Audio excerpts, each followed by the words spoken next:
25.2 is all of the coaching. 25.1 was essentially just coaching the snatch. The other two movements kind of coach themselves. You could talk about some pacing stuff, but 25.2 is all you, coach. It's all you in your efforts to get these people prepped and ready, and the changes that you make with them ahead of time are going to be things that really help them out come workout time. So we have to get everybody ready for this session, and that means 3 separate complex movements that we're gonna have to dig into and unpack. My personal belief structure around this is that I kind of jump right in.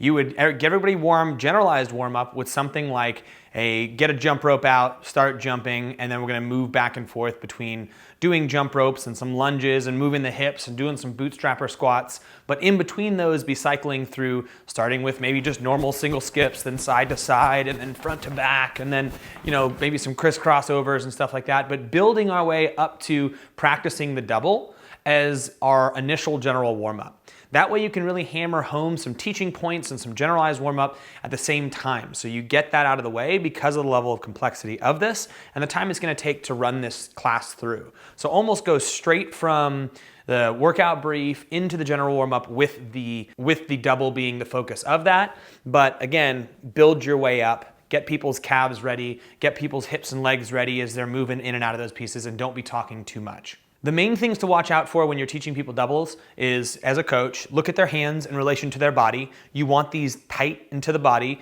Look at how their hands are turning over. Are they making a full circle? Are they just doing one side? Is one side shooting out? Or are they pulling up? So we need that timing of the hands going down.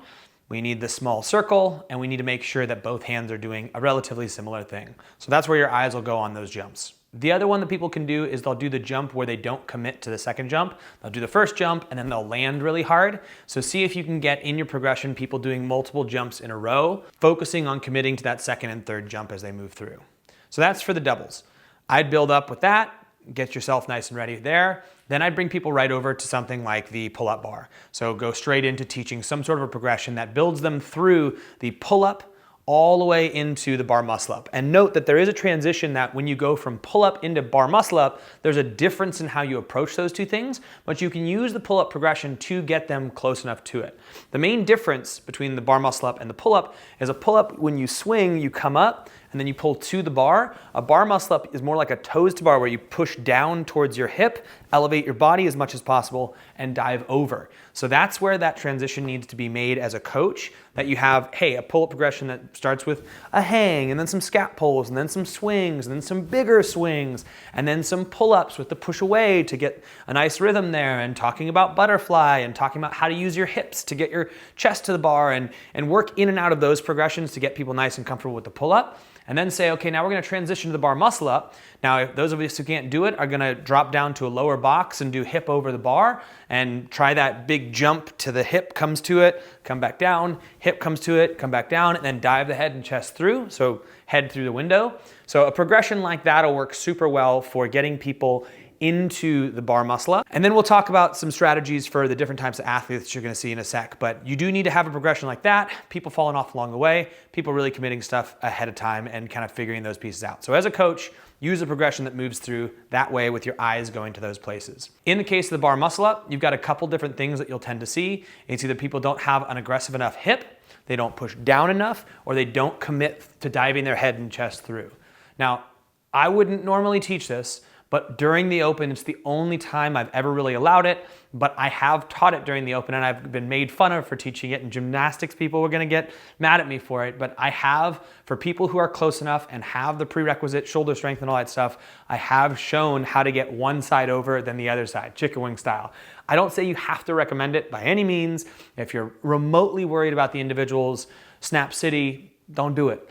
But there are individuals who are close enough where this level of success, they might get that little push over and it could potentially be beneficial for them. I'm not saying you have to, and that is purely for entertainment purposes.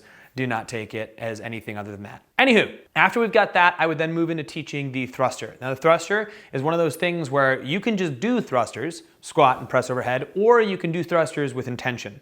And thrusters with intention are thrusters calm.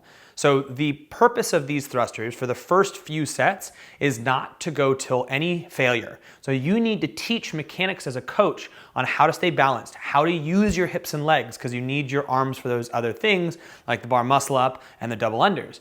and how to breathe through it. So you as a coach need to, at lighter loads, be focusing on things like use those hips and legs, pump it off the shoulder, really lock out, dive that head and chest through, really just getting piece by piece so people are actually moving well through the thruster.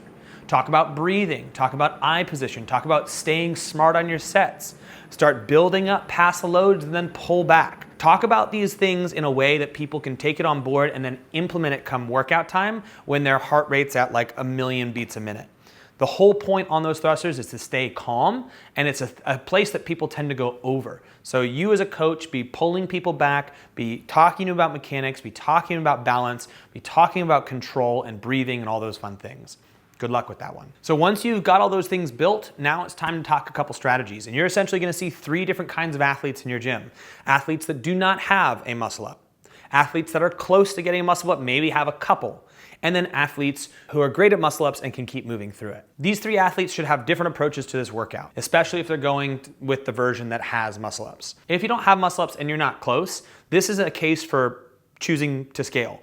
If you're not close to getting the muscle ups, there's no real reason to do the muscle up version. The goal would be to scale back and do a scaled version of this workout. If for some reason someone really wanted to just sit there and stare at the muscle up when they got there, they could, but then they would use strategy number 2.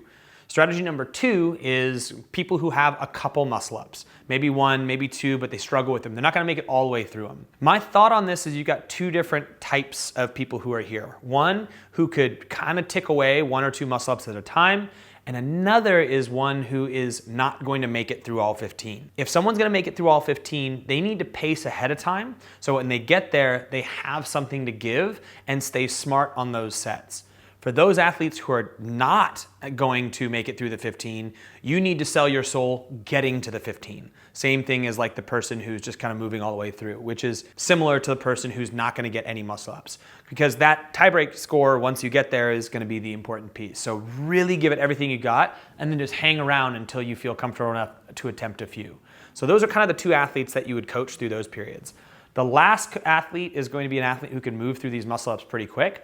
Their goal is going to be about pacing and energy management from the very start. They cannot go into a hole, they cannot red line. They need to be behind their red line, just behind it, and they need to be doing sets that are smart but don't fatigue them. So it's all energy management. Can they squat, press, put it down, step back, do the whole thing to where they're just kind of pacing the entire time. That's your athletes. That's how you're gonna coach it. That's how I'd run that session. As a coach, come 3, 2, 1, go. Hold high on those standards. People, as they start to fatigue on thrusters, will lock it out at front and do some weird stuff. Other than that, keep your eyes on their feet during those thrusters. Make sure they're not really toesy and just frying out their quads. When it comes to the bar muscle ups, look for people not committing to really resting long enough to actually get them the bar muscle up. And on those double unders, just watch those funky things with the hands that we talked about during the warm-up. Good luck. It's gonna be a fun session. Looking forward to everyone's new scores, and get after it. As always, stay virtuous.